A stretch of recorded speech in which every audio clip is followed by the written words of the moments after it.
Hello guys, जैसा कि हमने लास्ट वीडियो में देखा था कि यूएस इतना डेवलप्ड हुआ कैसे, एक सुपर पावर बना कैसे यूएस वर्ल्ड की one of the oldest democracy है और साउथ अमेरिका तक कोई जमीन के रास्ते पहुंच ही नहीं सकता, जिस वजह से कितने हजारों सालों तक तो दुनिया को ये अमेरिका के बारे में पता ही नहीं था। यूरोपियंस अब हर देश को अपनी कॉलोनी बना रहे हैं और दूसरी तरफ अमेरिका एक डेमोक्रेटिक कंट्री बन चुका था, तो और देश अब यूरोपियन से अपने आप को बचाने के लिए अमेरिका से मिल गए और धीरे धीरे America United states of America USA बन गया। वन ऑब्वियसली यूरोप में लड़ी जा रही थी।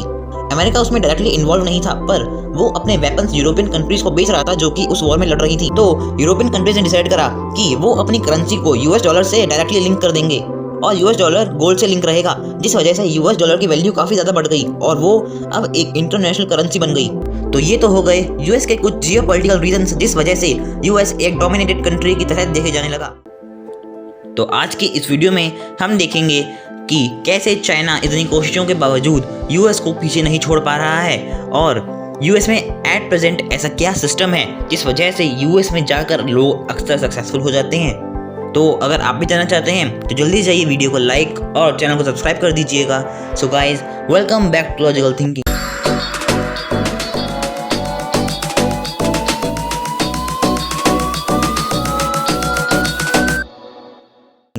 तो दोस्तों, अगर हम यूएस और चाइना को कंपेयर करें तो यूएस के पास काफ़ी सारे एडवांटेजेस हैं। अगर हम जियोग्राफिकली देखें तो यूएस अपना बॉर्डर सिर्फ दो ही कंट्रीज के साथ शेयर करता है, कनाडा और मैक्सिको, और इन दोनों देशों से ही यूएस के रिलेशंस काफ़ी अच्छे हैं।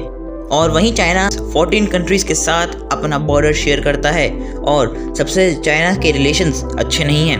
अराउंड 18 कंट्रीज के साथ चाइना के टेरिटोरियल डिस्प्यूट चल रहे हैं। मतलब आप खुद समझ सकते हैं कि जिस स्टेबलनेस के साथ यूएस इजीली ग्रो कर सकता है वो चीज़ चाइना में नहीं है। चाइना तो जैसे अपने दुश्मनों से घिरा हुआ है, साउथ में इंडिया, नेपाल और म्यांमार, ईस्ट में जापान, तो नॉर्थ में मंगोलिया। इसके अलावा यूएस और चाइना के बीच जो सबसे बड़ा डिफरेंस है वो है फ्रीडम का। जो फ्रीडम यूएस के लोगों के पास है वो चाइना में नहीं है। यूएस 2 पार्टी सिस्टम को फॉलो करता है, जिसके हिसाब से यूएस में सिर्फ 2 ही पार्टी हैं और जो इलेक्शन लड़ सकती हैं और अपनी गवर्नमेंट को फॉर्म भी कर सकती हैं। 2 पार्टी सिस्टम हो या मल्टी पार्टी सिस्टम, दोनों ही डेमोक्रेटिक ऑप्शंस हैं क्योंकि लोगों के पास चुनने के लिए चॉइस होगी। लेकिन चाइना में सिर्फ और सिर्फ एक ही पार्टी है, कम्युनिस्ट पार्टी ऑफ चाइना, और हमेशा यही गवर्नमेंट फॉर्म कर सकती है। इस वजह से वहाँ के लोगों के पास उनकी पार्टी के अगेंस्ट बोलने तक का अधिकार नहीं है। वहाँ इक्वालिटी नहीं है, लोगों को पता ही नहीं चलता कि पार्टी के अंदर ही अंदर क्या डिसीजंस ली जा रहे हैं। इस वजह से चाइना की इकोनॉमी पर एक बड़ा असर भी होता है। नो डाउट कि चाइना की इकोनॉमी आज के टाइम में भी बहुत ग्रो कर रही है, पर इकोनॉमी के अलावा भी और भी कई फैक्टर्स होते हैं जिससे कि एक कंट्री की पॉपुलेशन खुशी से रह सके और उस कंट्री के लोगों को एक अच्छी लाइफ जीने में हेल्प करे। तो ये ही 2 बड़े रीजंस हैं जिस वजह से चाइना यूएस से आगे नहीं बढ़ पा रहा है। अब अगर हम यूएस के अंदर के सिस्टम की बात करें तो वो तो आप कहीं ना कहीं जानते ही होंगे। यूएस अपनी एजुकेशन और एम्प्लॉयमेंट को और इन्हेंस करने के लिए इन पर बहुत इन्वेस्ट करता रहता है और ये चीज़ उसने सिर्फ अमेरिकन के लिए ही नहीं बल्कि वर्ल्ड लेवल पर कर रखी है। जो लोग स्किल्ड और टैलेंटेड हैं उनके लिए यूएस का सिस्टम बहुत यूज़फुल हो सकता है।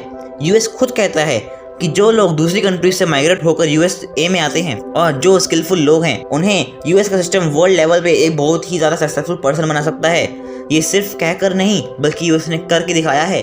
जैसे इलॉन मस्क, जो कि एक साउथ अफ्रीका का रहने वाला था, आज वर्ल्ड का सबसे अमीर आदमी है।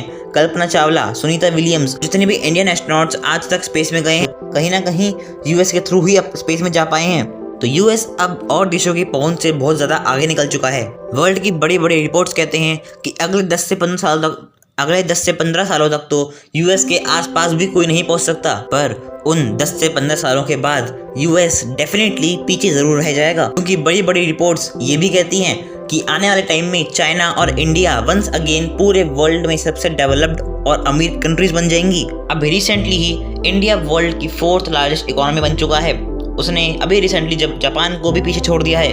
सो गाइज, आई होप आपको वीडियो अच्छी लगी होगी। अगर आपको वीडियो अच्छी लगी हो तो जल्दी से ये वीडियो को लाइक और चैनल को सब्सक्राइब कर दीजिएगा। So thank you for watching this video.